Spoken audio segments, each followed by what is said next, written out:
And Up to the impeachment court na naman po yun.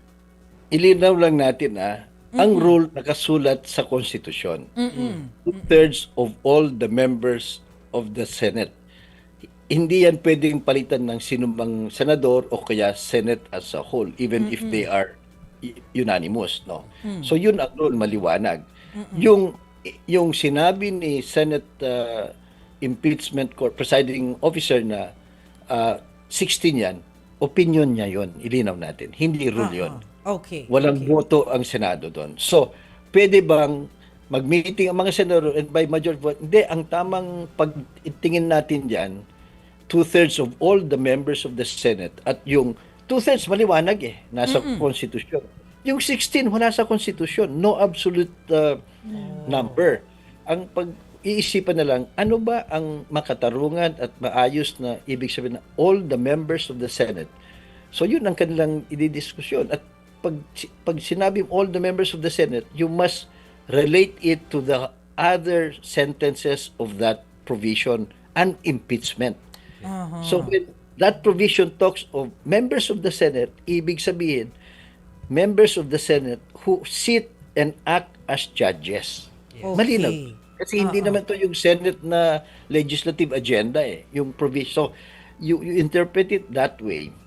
So it is relative, two-thirds, hindi mo na pwedeng palitan. All the members, ang mas reasonable at katanggap-tanggap at tamang interpretasyon, pagdating sa korte, wala namang korte na may mga hukom na wala doon, pwedeng bumoto o mabilang sa botohan.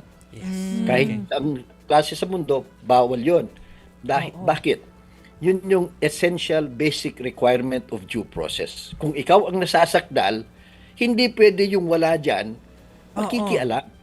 Kasi it will deny you due process. Whether you're the accused or the complainant, pag wala yung huwes, hindi pwede. Yung Supreme Court nga, 15 yan. Kung merong isa na nag-absent, naka-leave, may sakit, hindi nag-participate, took no part, hindi siya kabilang sa botohan. Kahit anong korte. So whether it is the impeachment court, Supreme Court, or administrative body, basic fundamental rule of due process and fairness yan, di ba?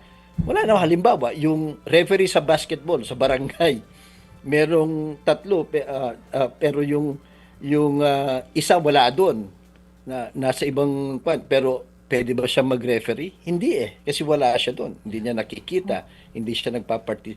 Ganun lang ho kasimple yan. So, sa tingin ko, pwede pa rin nilang baguhin yan. Plus ito, lastly, ang ating konstitusyon at anumang batas, pag ini-interpret, tinitignan mo na ito hindi inutil in all instances. Kasi nga, halimbawa, na-disgrasya na wala yung siyam dun sa mga senador, di ang natira lang 15.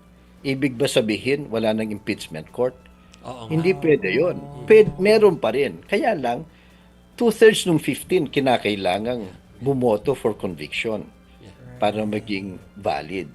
So, yun, yung constitution ho natin, hindi static. It covers practically all situations at hindi pwedeng interpret mo yan na 16. Wala namang nakalagay na 16 o kaya interpretation na pagdating ng ibang circumstance na hindi naman natin mafo-foresee pero posible, maging inutil yung konstitusyon.